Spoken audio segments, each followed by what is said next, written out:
For sure, the story of Jesus has impacted my perspective on resilience. I just believe that in the power of the Holy Spirit, as Jesus defeated death, he's now given us freedom and strength and perspective that I would have otherwise not had if it wasn't for his life and his death and his resurrection. And now I believe, like, even in suffering, even in the hardest times, like, I have the gift of like joy and perspective and like hope that I would have otherwise not had through relationship with God. What's one movie that's kind of made the difference in my life? It is called The About Time. This is a movie got recommended by a friend of mine. It's about a time traveler who can just go back time and save everything that he got mistake from. So I can see that this main character, has grown from a people who know nothing, or like just like me, a college student, to become a really responsible people. I can really see he's growing, and I wish that growing could really happen to me. I think we look to like the people closest to us, and like my mom's story has really impacted my view of resilience. She had like 2 brain tumors, and she was told that like she would never like walk or talk properly again. And like now she's like the most talkative person I know, and like training for a half marathon, and like she is just like the essence of like leaning on Jesus and like being resilient like in your faith, even when like doctors and all credible people say otherwise. So like she's definitely somebody that has like shown me like a new side of resilience through her story. Those were Pepperdine community members, each sharing a story that has impacted their perspective on resilience.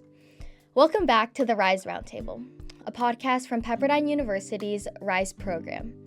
RISE is a program that seeks to build and strengthen the holistic resilience and well-being of our community. On this podcast, community members share their stories and invite us into their journeys of resilience. On today's episode, Dr. Jaz Gray, Pepperdine Assistant Professor of Communication Studies, joins RISE Program Specialist Emily Shaw at the RISE Roundtable, sharing the power of narrative storytelling in strengthening one's resilience.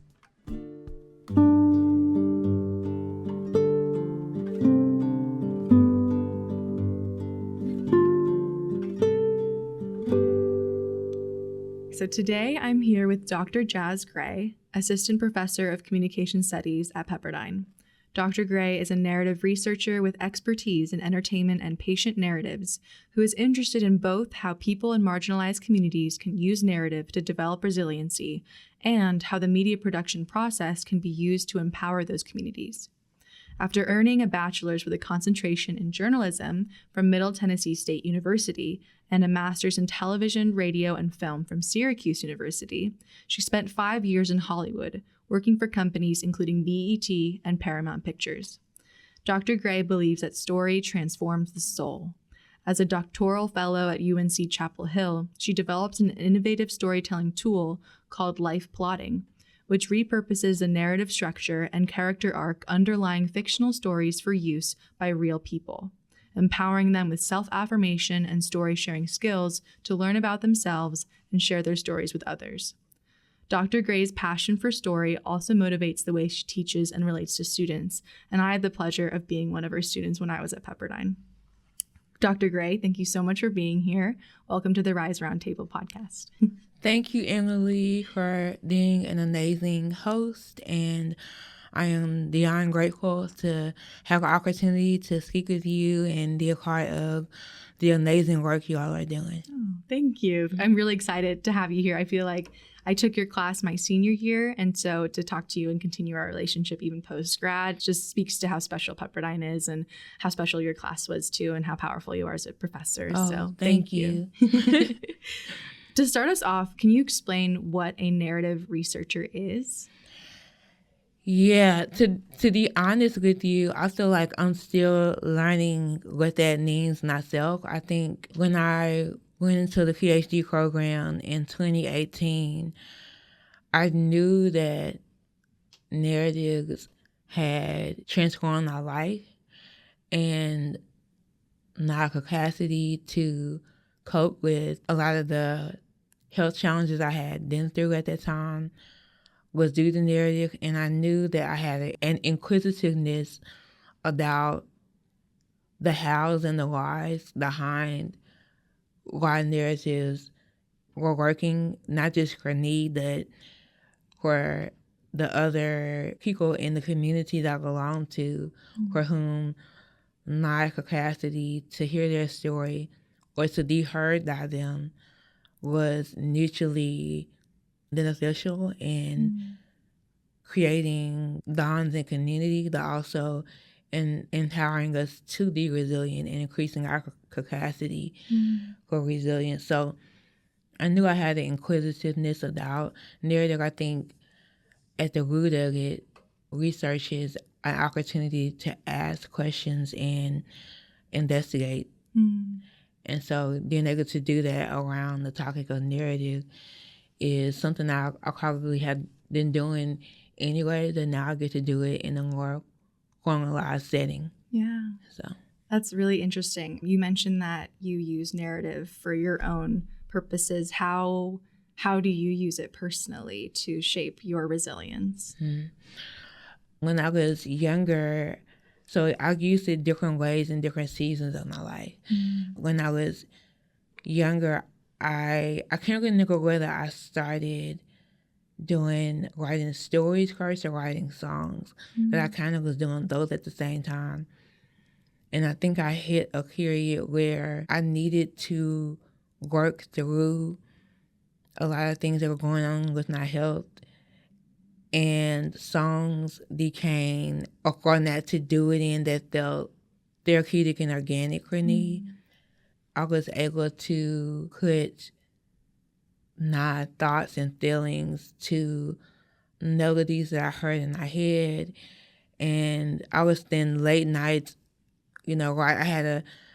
I'll tell the story about this actual notebook, but I had a notebook I would write my songs in, and then like 10 or 11 o'clock at night, I was going downstairs and either talk to my mom or wake her up to talk to her and to sing her these songs that I had written.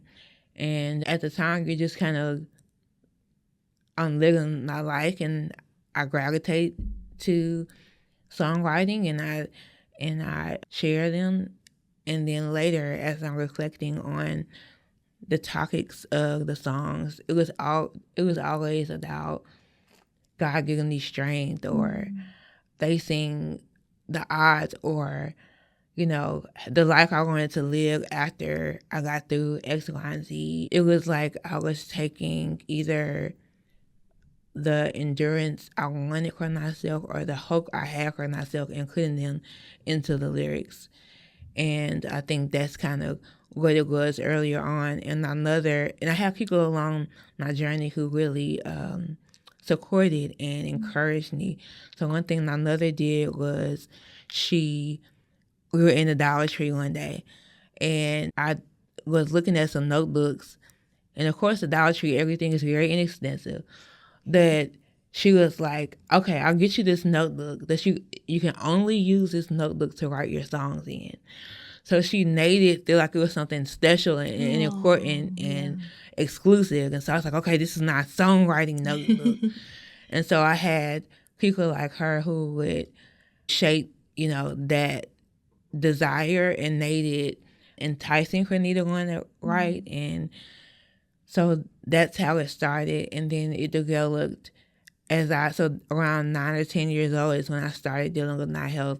And then around, by the time I was 12 or 13, I was now writing longer form content, what would be akin to like nonfiction or essay writing about different aspects of my journey.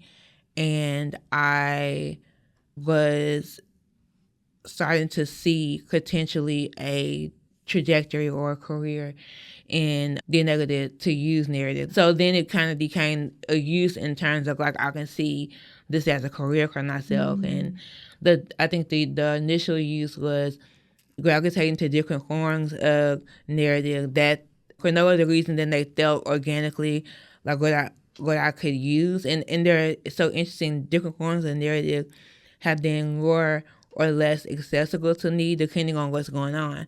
So I think the songwriting, there was an immediacy about the ability to get out of line and to make it melodic that served a particular purpose that trying to write long form in that season of my life would not have done. More recently had a season of my life where spoken word poetry was not narrative outlet in a way that poetry really hadn't played a role in earlier. So I think the season of your life and what you're going through can be a good reason as any to gravitate toward one or the other. For most of my life, in between that period of like starting out doing songwriting and ending up in a career, film and TV was a medium.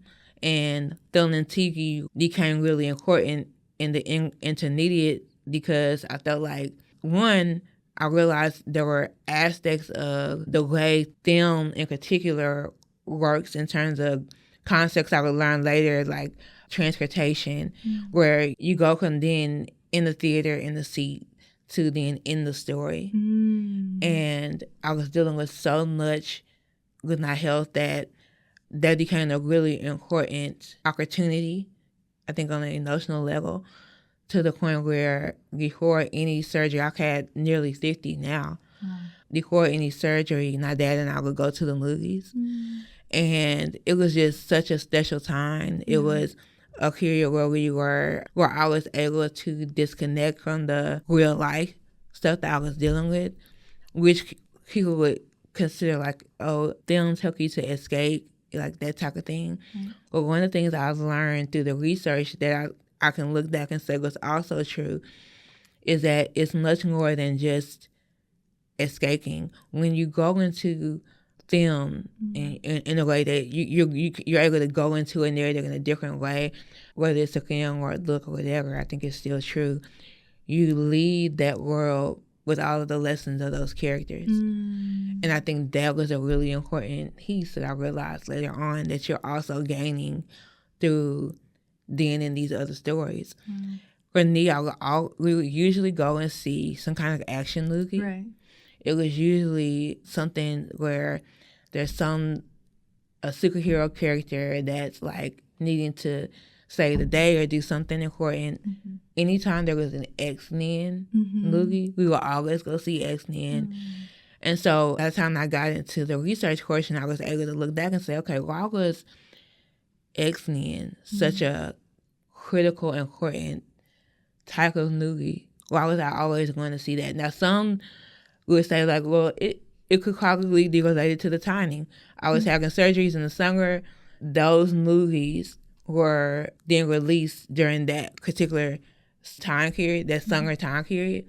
But I think on a deeper level, I gravitated toward that particular type of movie because of the journey that those characters were going on. And these are characters who were othered and stigmatized in their society, and yet they had gifts and visible differences that made them unique. And they were in these movies, they were on this journey of empowering themselves through the adventures of each film and justifying their existence and seeing their own beauty and their own humanity, even though it looked different than other people. And so I can see all of that in why I gravitated toward narratives and how I used them. Yeah. Wow. That is incredible. Thank you so much for sharing all of that. It sounds like you were a very introspective child from the very beginning. Well, listen, to be honest, I'm telling you all this in hindsight. So that's why I say like what I learned in the research was because at the time, to be honest, I'm just going through it. It's only that's to me was a benefit of being able to get a PhD and have a career in research is that I can spend really a lifetime going through all of that and digging deeper to understand it better. Right. So, yeah. No, that makes sense. Like as a kid, you're just creating, you're writing songs, you're excited to share it with your mom. I love that your mom was like encouraging that in you and that you were using that as a child as a very therapeutic method. And I love how I didn't realize that you've went through so many mediums of like of artistic expression, like writing songwriting, poetry, long form content. And then also as a thoughtful consumer, like you are consuming media. And then as an adult, you're like thinking about the process of creating media and how that affects the viewer. Yeah. So what an incredible journey. Yeah. And it's very interesting too when you talked about how movies can, like, you're kind of taking away the lessons the character's going through. And I think that's what makes a powerful movie is you can relate to the character in some way. They're going through a struggle that you might be going through, and yet you see how they get through it. And that can be very empowering to see, especially as a kid, I'm sure. Yeah. Yeah. To see that person overcome. Right. And it's tricky because I think we need that. We need the narratives where at the end there is a sense of redemption. We need that.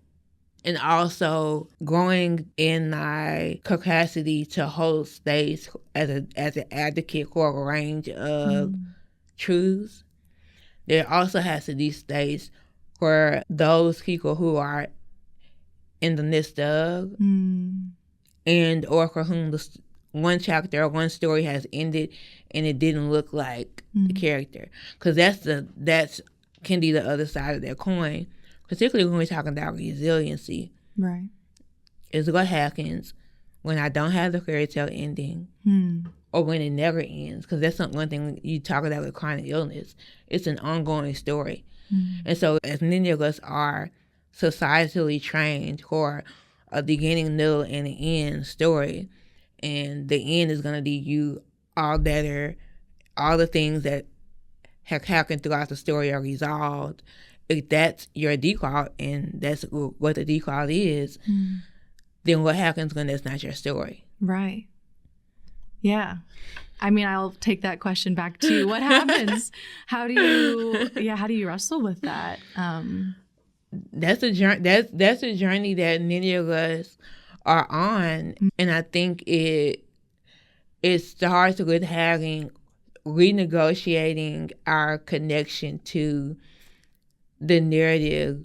So there are 3 types of narratives, and I'm gonna say this and make myself a note because it's one of those days where you'll say something and then forget what you just said.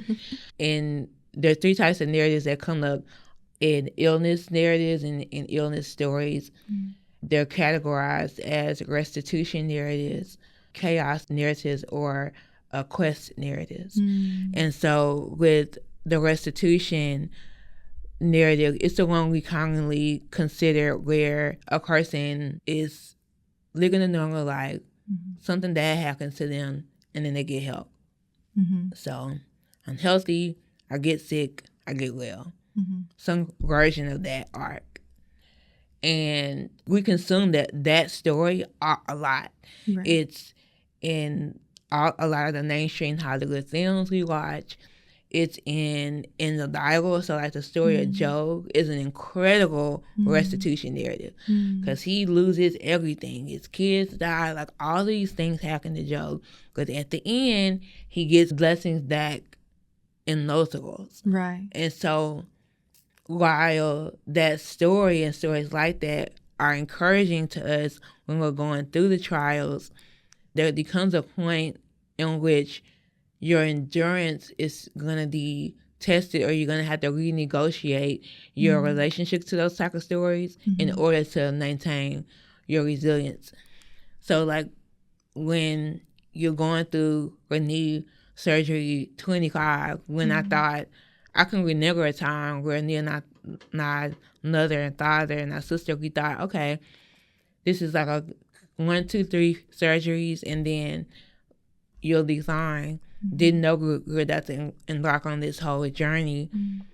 And so now if you're at surgery 25 or 35, you have to have a different relationship with what it means, for example, to have redemption. Right? You have to have a different relationship with what it means to be whole. Yeah. Because it may not look like you're completely physically healed. Right. And so you have to begin to unlearn some things that were well-meaning or good that are just not applicable to what's happening in your own personal story. Right. Yeah, that's very interesting because like a lot of the stories that we do hear are about there's conflict and it gets better. Yeah. But what happens when it doesn't get better in the way that you think? Yes. So you have to rethink what the problem actually is to an extent, I would imagine.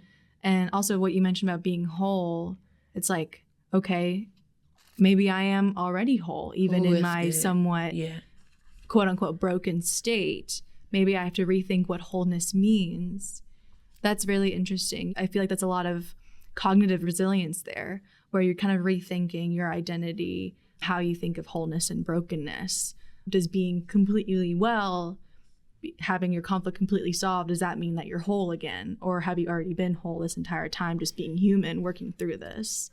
That is such a human experience. And I feel like that doesn't get neatly packaged in a movie, I feel like, as well. that and to be honest, a lot of people wouldn't want to see that. Right, that's true. We want to go and see the movie where things get better at the end. Like, what is this? Yes. I think it makes it be almost too much like real life. It doesn't that's get true. better. We want to be transported a little bit. Yeah, like please, something else. So that's a good point. That what's interesting in what she said.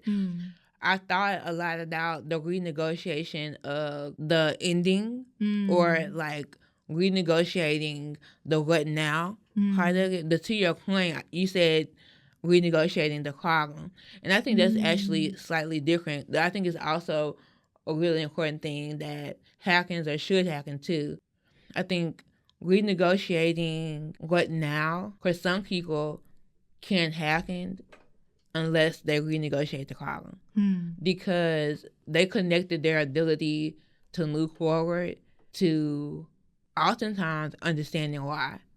Like if you know, or believing that there is a central why this thing is happening to me, and if I can just figure it out, then it'll be over. And so I'm often, challenging people to renegotiate how we spend our cognitive and emotional energy in terms of trying to find some elusive why or figuring out how we can create it ourselves. Like the why doesn't need to be some external thing that you're searching for necessarily. Right. It can be something that you co-create with God or you co-create with yourself, that is a sense-making process that you've gone through in order to make meaning from it.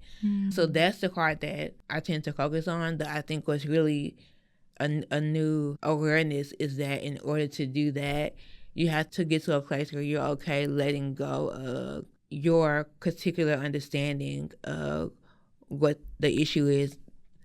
If the issue is this infection that I have right now, and I'm talking about myself, I actually have one right now, and it's giving me a little bit of trouble.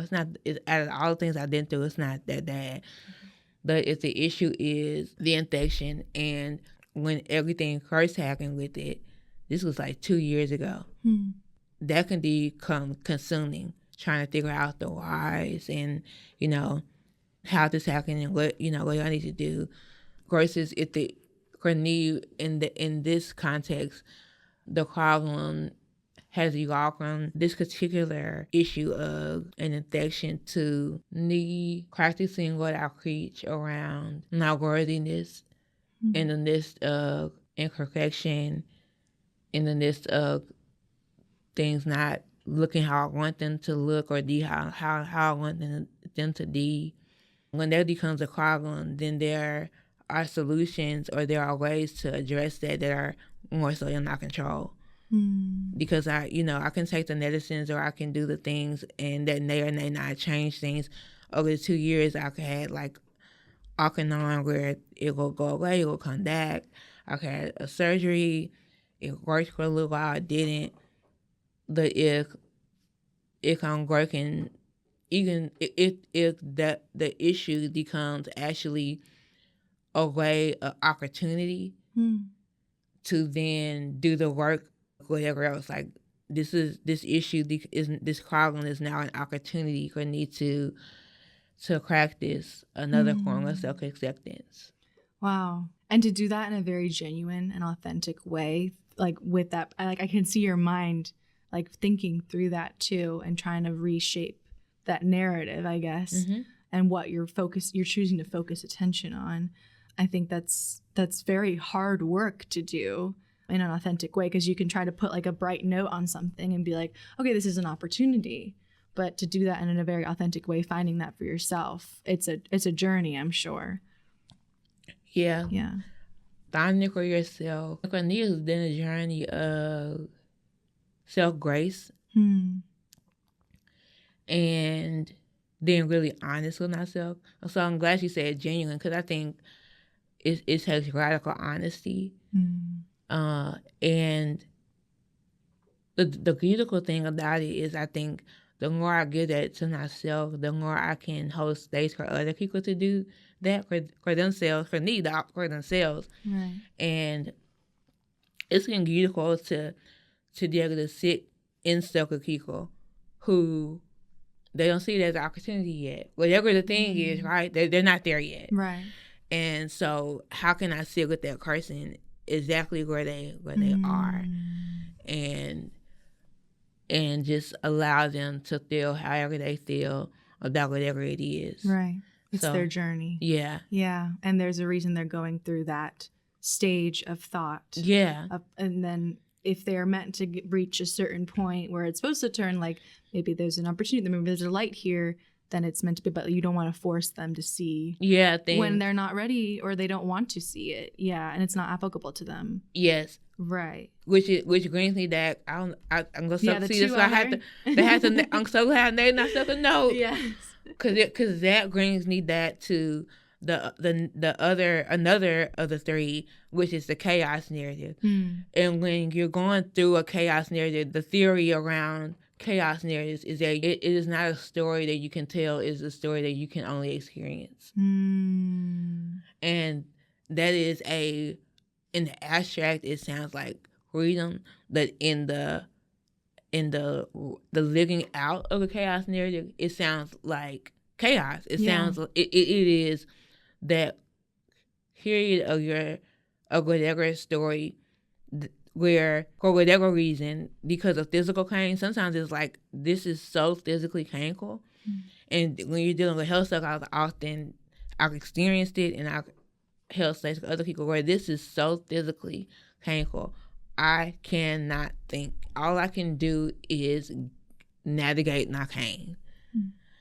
And when you're in that stage, whether it's physical pain, emotional pain, or whatever, you are not necessarily able, nor should you be trying to story your life experiences. Because when we talk about opportunity and all of these things, those are storing, those are ways of sense making. Right. And there's periods of our lives where we shouldn't be trying to do that. We should be fully present for their experience of pain, of heartache, or whatever it is. And when you're sitting with someone who's in that stage, it's really important to honor the chaos narrative. Yeah. Because you're trying to story something that they're really just trying to experience right now. And sometimes having that understanding that chaos narrative is actually important. You actually can't get to anything else that feels like it makes sense without honoring the chaos. Right. And so, so they go to your point about, how do we navigate the space where we are not really ready to see it a different way. Right. Or someone else is not ready. Right. And I think it's honoring that narrative. Right. And then the third one is the quest narrative. And what I love about the quest narrative is that it really is a way, and this is me just talking about my own understanding of it, like for me, it's a way of acknowledging the truth of our lived experiences, which is that stories can resolve a lot of different ways that may not look like you getting better, as we talked about. Right. Sometimes there is no resolution. So there's a freedom in the quest narrative, we so embrace it, that emphasizes insight over outcome. So, and I'm just thinking of that now. It's an insight-based understanding of narrative versus an outcome or a certain result Right. You're looking for. Right. Yeah. A couple thoughts that came to mind when you were talking about the chaos narrative. I feel like that speaks a lot to the social dimension of resilience and building empathy. I feel like that's a new understanding of empathy for me, is to embrace and really sit with the chaos within yourself, and then also when you're trying to be there for someone you love. And it's not like sitting there just to sit there or just to like help them get better, but it's to honor that this is the hurt, the pain that they're experiencing. I love that's like a new insight that came to me when you were sharing that. And yeah, just the idea of building empathy. How can we love one another better? And it's being able to sit with that and not trying to have fairy tale ending to and like problem solving. And then also the quest narrative. I really love that insight as well, because I think it reminds me that the ending is not always what we want it to be, and like the insight that you gain from it. That reminded me of Rachel Denhollander's story. I don't know if you're familiar with her, but she was one of the many women who spoke out against Larry Nassar in that case. And I read her book, and she was sharing how for her, the result of that court case or in that investigation, if she banked all her confidence, all her energy into the outcome, whether he gets convicted and whether he faces justice, she just couldn't do that for herself. She knew that that wasn't something that she could rely on. So for her, it was that process of advocating for herself, advocating for other women who went through what she went through, and speaking her truth, from what I remember from her book.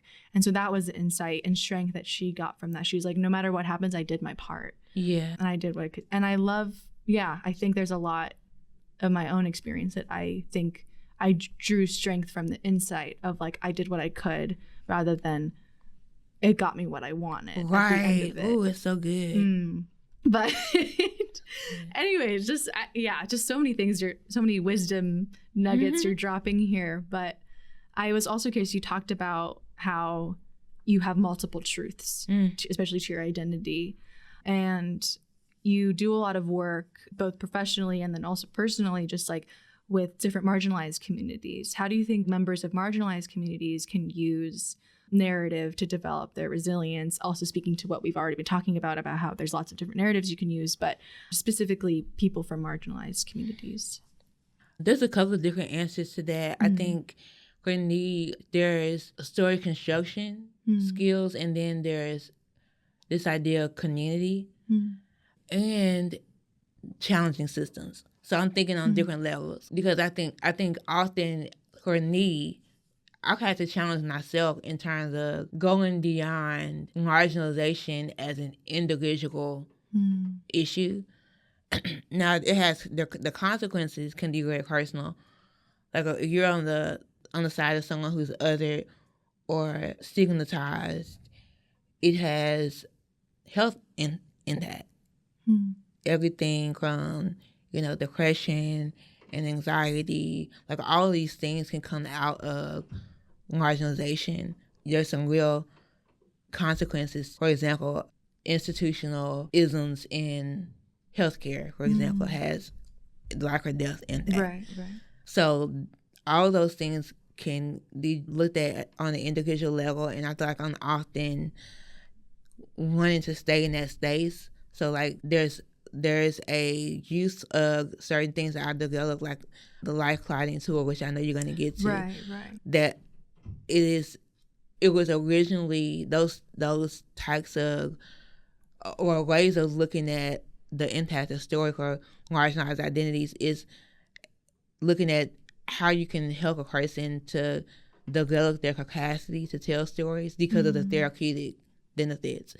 So that framework is, how does being able to tell stories impact the individual, which is an important thing because we're all trying to get through life. Right. And if you're having so much that's impacting you in a negative way in terms of health, how can story be honed to positive health outcomes. So there's that level of it. Then there's what I'll say is the community level, which is looking at there are narratives that we can tell ourselves as communities, particularly in different marginalized groups, that become counters to other things that we other stories and other narratives that we experienced. So and then there's this way that all of our stories become kind of like a tapestry or a quilt. My grandmother was telling me fairly recently about, I was asking her, I've been doing this thing where I'm recording certain conversations that she has. And I was just asking her to tell me some stories about like back in the day or when she was younger. And she told just a quick story about quilting. And she talked about how she would be sitting on her porch and she's taking these different fabrics and she's quilting. And then her neighbor or two would come over and they sit for a minute and they bring their quilt. But I believe she said they would also like maybe bring some pieces, right? So that this quilt that she's making becomes a collection of pieces of fabric, or really storage from all these other people in her neighborhood. And at the end, you get this tapestry that has usefulness. It warms us. It makes us feel safe. It is a throw on the couch. It's like all these purposes, but it comes out of the collective. And so I think there is a level in which we have to, when we talk about the role of narrative for marginalized identities, is a way that there's a therapeutic aspect of being heard, Right. and then there's in us hearing each other, and then there's this idea that as all those stories come together, it becomes a collective narrative, and we can do something with that. Right. Like right. it becomes useful. Yeah. And then the last thing I say is I think narratives are important on an institutional and societal level, because I think on those larger levels there are narratives that have been told historically over time that get reified generation after generation that do a lot of harm to communities and become a part of justifying marginalization. Right. And so us being able to attend to, particularly when it comes to entertainment, because that's not area, but also because it's a cultural force. Like entertainment is a cultural force. The narratives that get told in entertainment, particularly mainstream entertainment industry, go around the world. That's right. And so they have that level of impact.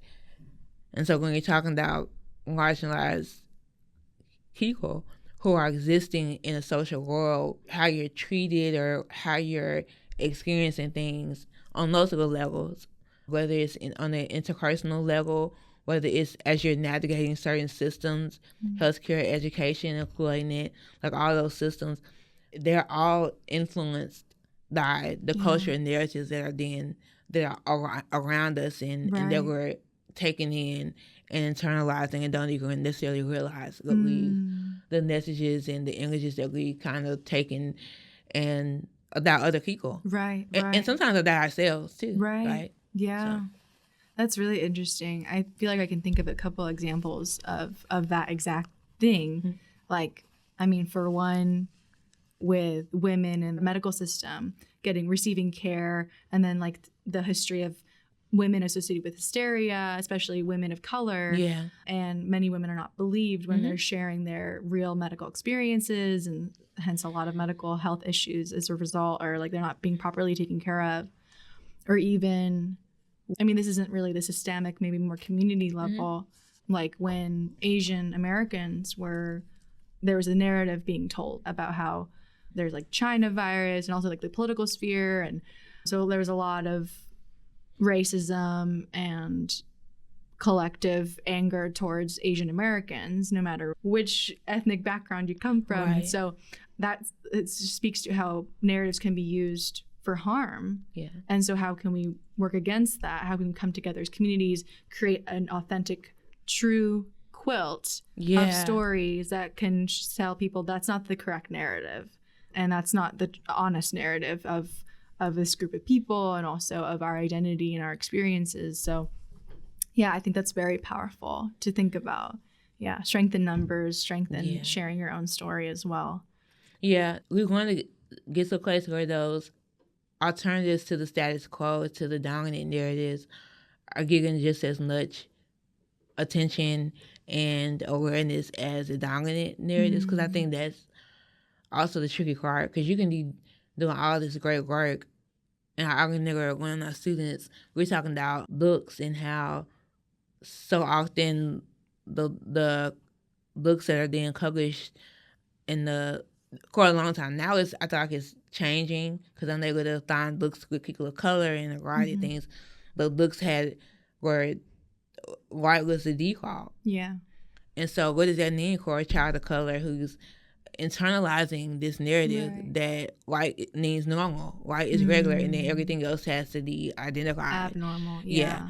And so when it comes to something like that, the point that my student was making was, okay, well, now you can create your own book. You can go online and you can create a book that looks different.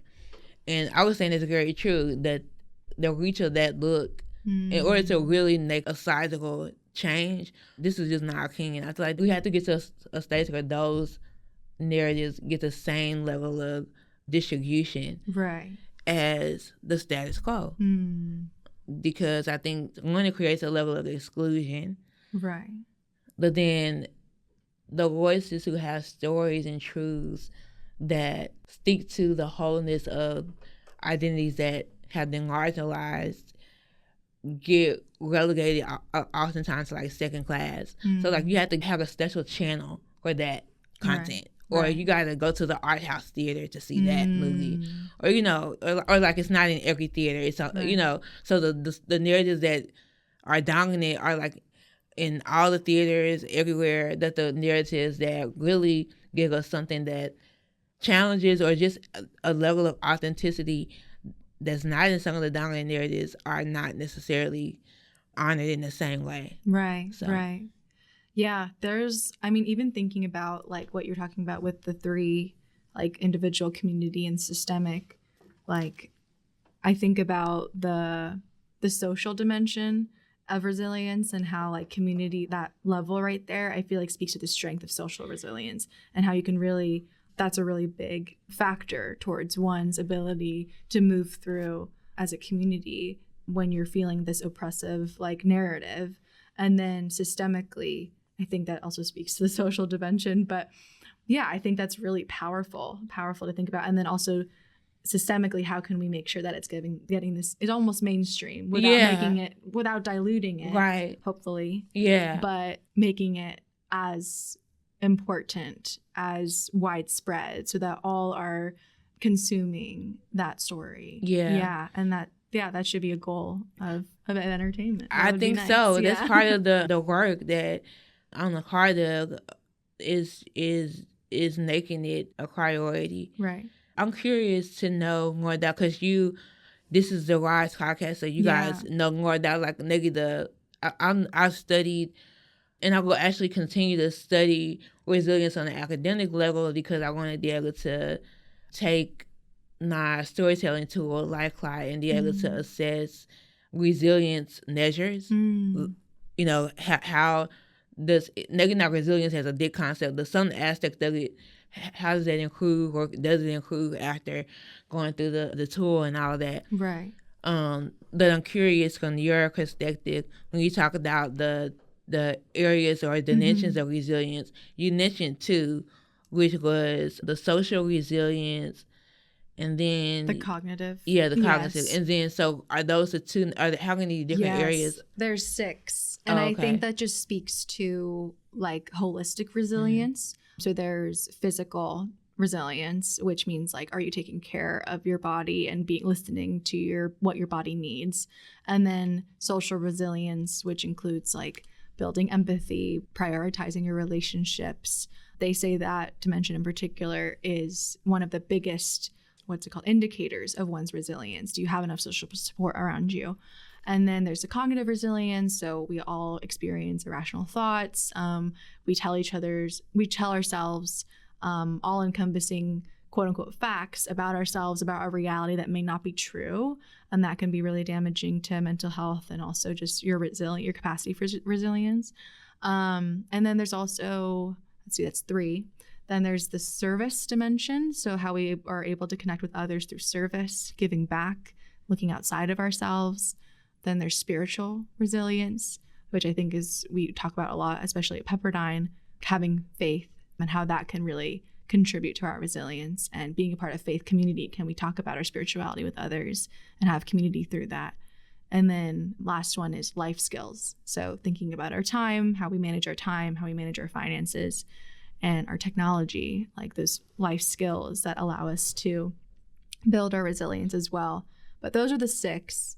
I guess with that quick debrief of those 6 dimensions, how do you think storytelling connects to some of those dimensions, if at all? Like, I'm particularly thinking about cognitive, social, and spiritual, but do you see any connections, you think, with those dimensions and the power of storytelling and the use of narrative? Yes, I do. There was a couple of thoughts that came to me around the social dimension. I feel like once you start to like study narratives, or if you're really passionate about it, you are tuned to them. And as someone, people don't even realize how often we go into narratives, like in our everyday conversations. And True. so I was listening to it was like a devotional type of thing on YouTube, and it was like YouTube Live, and they were having these sessions, or like empowerment sessions or whatever, and the person who was talking for that day, I can't even remember what her actual topic was, but there was this point in which she switched from just talking about the topic, like this is the thought, whatever, to going into a story. And when I tell you, that act of giving us the story, and it was maybe 300 or 400 people on YouTube Live, and everybody in the comments was like, "Oh my goodness!" Like, that was just such an powerful, and it also ties into the technology and all of that. So like, they created this community space that became the platform for story that was spiritually based. And then what I thought was so interesting is, in her story, she said that she was so low that she could not talk or think her way out of it. So like, the cognitive resilience was not there. She could not access it. But she said she had people in her life who were able to speak to her in the areas that she needed, that she was unable to do for herself. Right. And I think that, to me, is such a powerful, to know that is a widely accepted and encouraged area of resilience is so important, because once she said that, I began to just sit with how important that story it is. Like, there are certain things I've been through in my life that I did not have the strength or whatever to like pick myself up on my bootstraps or whatever. But I had faith in a thing that is higher than me, that has capacities that extend my own. And also I was blessed with people in my life who could exist in connection with me in ways that helped me to continue forward. Right. I remember, I'll tell two quick examples. One is just really quick. I had a really extensive surgery where I woke up and half of my face was missing. Like, this whole section was open, some things that had gone wrong during the surgery procedure, and I lost a significant portion of my face and my facial structure. And I remember my grandmother saying something like, when your cousin heard that you that you were able to go home and you were in the hospital, she said she started crying. And I don't know why that meant something to me, like the fact that my cousin was crying because of something I was going through. And I don't know, that gave me strength. to know that it mattered to her, not life mattered to her. And so that segues into two things that my aunt did. I remember one time I was in our room, and I believe I was going through a depression, and I didn't really want to see a whole lot of people during that time. A lot of my challenges and with illness have been, it's internal, but it also has a physical impact. And so I gone through periods where I didn't want to see people, and she came into my room, and this was during the time where we had like these things called boom boxes, where and she like put in this tape, and the song, to this day, anytime I hear this song, I just start crying. The lyrics of the song say, "I need you to survive," and that's quite the chorus. I need you to survive. I need you to survive. And so it was like this moment of then like, oh, like whether or not I come out of this, actually, no, it matters to my aunt.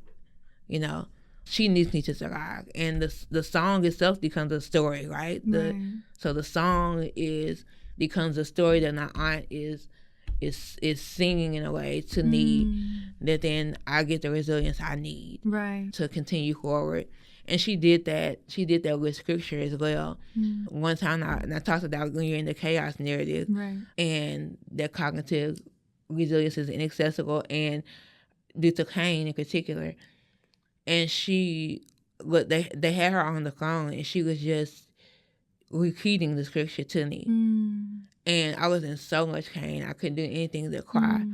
That was helping me, like, to get through it. Like, I couldn't speak, I couldn't read the scripture, I couldn't look at the Bible, I couldn't do any of that. That I could listen to my aunt read the scripture over and over again. And so those are examples of where I can see the connection.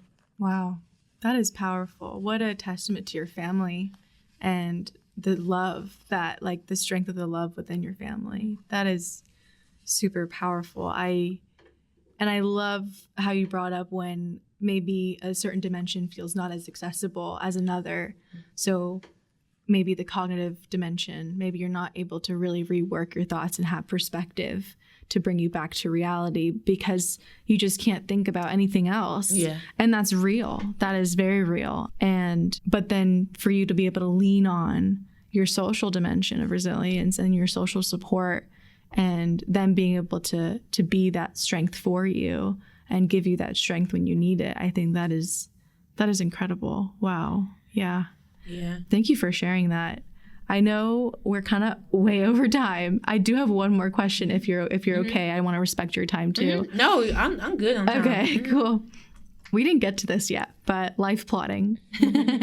Can you share a little bit about what it is and how people can use this tool and how you've used it yourself? Sure. Life plotting, and the term that I'm in the process of trademarking is life plot, which is this storytelling tool that takes the narrative structure behind a mainstream piece of fictional content, like your favorite film, a book, and within those narratives, there is a way of telling a story that positions a main character as a protagonist. We talked about this earlier, and they're facing these conflicts, and there's something, and they get through it, and there's something they learn at the end. Right. And so life plotting asks the question, what happens when we become the hero of our own story? And how can we use some of the affordances of fictional storytelling as a way to tell our real life experiences? And so it uses the story structure behind mainstream content, fictional content, and helps people to be able to improve their story construction capacity through practicing telling stories there's like 5 different aspects of a story that you can see integrated into fictional content. There's an inciting incident where some initial event or situation happens that kicks off the rest of the story. there's the exposition where we learn the background, setting, all those things. There's the rising action where these initial conflicts the character will face. There's a climax where, it's like the height of the action, the height of the conflict. And then there's these falling actions, so the consequences of what has come before, the consequences of the climax, and then a resolution that can be open or closed ended. So it takes that structure and allows people to practice telling their stories using that structure. And what we're finding is that even for those who have practiced telling stories, they often feel like externalizing the story using light clouding gives them a level of insight, because you're actually seeing the structure come to be. You're seeing the decisions that you're making, because the light clouding is a physical thing that you're doing. In the class, it was a worksheet. It will be through a software application. So you're actually seeing the decisions that you're making. You're able to make other story selections, tweak things, move things around. And then light clouding, the other side of it is, in addition to the external structure, you're also clouding your internal changes. So at each stage of the story, how did this impact you? How did you feel? What were you dealing with? And an understanding of how I'm putting together the things that have happened in our life, and then really having time to dedicate to understanding how these different things have shaped me. People have gained a lot of usefulness in that process. And then they also have really used it to be able to have a succinct way of sharing their narratives with others for the sake of empowerment, for the sake of awareness and advocacy. Right. We found that it's important for people to do the construction process that could have an internal impact, that they also want to be able to use this to be able to have a concrete, succinct story to then share with someone else for that impact. And we know that, there's a lot of research around the impact of film and the impact of these fictional narratives. So we're going to do some experimentation around how does this impact happen when you're using this process to tell your own stories, when you can talk about your climax in a way that's exciting and engaging. Like, how does that impact your ability to empower others, right, for others to feel connected to your story? And all of those things are at play. And the last thing I'll say is we're also noticing, as we continue to do research, that the life clock data can be useful. So what can we learn as researchers or as advocates through looking at the stories that people are telling? And so that becomes another use of it. Wow. That's powerful. I feel like that could be a whole workshop for people and I would find that to be very, I'm sure, an empowering process to really look at yourself. And I think I feel like that would allow me to look at myself as a almost separate person. There's something really empowering about that, because sometimes when I'm not looking at myself as a separate person, it's really easy to dehumanize myself and to say lots of negative self-talk because it's me. Like, I can hurt myself, and no, not that I can, but it's just like, it feels easier. But when it's about another person, there's a sense of empathy there that maybe you didn't have just for yourself, but you're like, oh, I'm a whole human being with this whole story, this whole journey that I've been on, and I've been through all these experiences. And so it kind of humanizes yourself too, I'm sure. Yeah, that's a very cool tool. And I would love to see that like at Pepperdine, and I'm sure people would really benefit from that. So I'm really excited to see like further research and your work in that. Thank you. That's the goal, is to continue to develop it out. Yeah, that's really cool.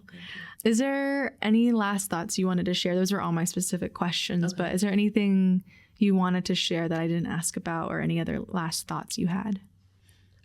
Well, one thing that I had thought of based on the previous conversation that we had was about, and this is related to story sharing, is the times when we want to share stories and we really shouldn't. And I think that's something we don't talk about often. Yes. Yeah, that's what I was thinking about when I was like, oh, should I bring it up or not? But yes, I'm glad you brought it up. Yeah. Because I think part of my resilience journey has been understanding when in one of those spaces. Because I think the default we get, particularly when you hear narrative researchers talking about how amazing stories are and like all the ways you're going to use them, you can share and all this. What I've learned to be just as passionate as I am about all of the wonderful uses of stories and narratives, to be just as intentional about making sure people understand that there are times in your life where you need to give yourself a chance to just experience life. Because I think we have felt so much pressure to understand things, to make sense of things, to have a testimony, because this is Pepperdine, so I can speak to the spiritual side of that too. It's like in so many ways we have been trained to be all about what happens when the story is done and wanting to get through it so we can talk about it. Right. Like, that's the goal. Yeah. And I think what will help us when it comes to resiliency is just giving us ourselves freedom to not have to be in a space to articulately and clearly discuss any of this. We talk about insight, all of these things, to free ourselves from that. If one day, whenever we navigated through X, Y, and Z, we're in a space where we can talk about the things that we've gone through, wonderful. But that shouldn't necessarily be a thought in our mind as we're going through things. Because I think that adds a level of pressure. Right. Research can also show that when you're doing that, when you're not giving yourself space to heal, it actually becomes more damaging to you. Because you're talking about things that you have not given yourself time to process. Right. Yeah. Because I feel like a lot of people say they process things by talking it out loud. And I think there's some truth to that. But I also do notice when I need to be able to sit with myself and be okay with the uncomfortableness. Because in some ways, when I say it out loud, it's like I'm looking for validation and approval of my story. But I'm realizing that I need to do a lot of work, inner work first, and not necessarily seek validation of my own story from others. And that's a hard place to be. So it's like, yeah, maybe there's some benefits of like processing it out loud, but when it's coming out of trying to seek approval of your own narrative, then that might be more damaging, right? I mean, I feel like that for my own experience, that is what I noticed, but I think what comes to mind. No, I think what you're hitting on is definitely important context. I would also say if you're processing, I've been in spaces where I am processing through conversation. Right. And that's fine. Two things. There's a difference between, and you kind of hit the nail on this, what is your purpose for sharing? Because there's a difference between sharing in order to make sense for yourself, right, and sharing because you feel like you want this thing that you're going through or have gone through to matter. Right. And so those are two different purposes. Because then even when you're sharing for the processing, be conscious of the fact that you're sharing with another human being. And there are times when we're sharing and the other person either doesn't have the capacity, they don't have the tools, or whatever to hold the story that we're sharing. Right. And so that becomes another caveat to discuss when you are sharing the process. Because some of us have shared with people and it's like, oh, I never tell another person another thing ever, right? Because you share with the person who, for whatever reason, was not able to hold the story that you had to tell. Right. But that doesn't make the story any less important, any less valuable. Yeah, that's like a good just cognitive truth to know when sharing, having that balance in your head. And just knowing what your expectations are. Because I think the other thing about sharing for validity is what if you don't get the validation that you want? Exactly. Yeah, that's my problem. I'm like, oh no, then what am I? But yeah, I feel like this is very therapeutic for me. Just one last question. I realized I didn't ask you this. If you had a word or a phrase to describe your resilience journey, what would that word or phrase be? I would say bounce back, push forward. I love that. I haven't heard that one because it's usually always just bounce back, but push forward. And I think it honors, I was actually thinking of that. I had been thinking of that this for a while. Yeah. I think it honors the ways in which we can learn from our past experiences, which is the bouncing back piece of it. So just like trauma and bad things that happen to us have a cumulative impact, I think resiliency also has a cumulative impact. I think that resilience can be like a muscle. And so there are ways in which my past practicing the muscle of bouncing back then becomes muscle strength that I need to push forward. Because there's the past things and then there's the current things. Right. And those two are in relationship with each other. Right. And I think that relationship is where the past is becoming a catalyst for giving you the energy and the strength you need to continue to push forward and in the current season of your life. And then that there is wisdom and resilience that's happening through that process. Right. Yeah, I love that. I've never heard of resilience being connected to like a muscle or like described that way. I think it's very true. You're strengthening that muscle, you're exercising it, you're practicing it, you're using it in different ways. And it'll help you in the future to push through whatever you need to push through. That's beautiful. Thank you, Dr. Gray. Thank you so much for your time. I feel like there's so much to unpack with everything you said. I feel like we could talk for hours, but really appreciate you and your insight and thank you for sharing your story and your narrative and inspiring others to think about theirs. So thank you so much. Thank you for having me, Emily. It's an honor to be here. Oh, thank you. Yay.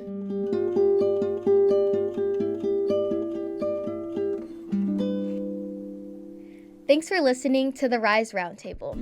If you or anyone else want to be a guest on the podcast, please fill out the form using the link in our description and Instagram bio to nominate a future guest. Stay tuned for more episodes and share with us your thoughts. You can email us at resilience@pepperdine.edu or DM us on Instagram at @PepperdineRise. Until then, we would like to leave you with an encouraging word from the Bible that reminds us that we matter to God. In Isaiah chapter 49, verse 16, God says, "See, I have engraved you on the palms of my hand." This podcast was hosted by Emily Shaw and produced and edited by Kenneth Vargas and Bo Jaden James. Emily Shaw is the production manager. Sergio Gallardo Palma produced the music. This podcast was recorded in the iLab studio at Pepperdine's Drescher campus.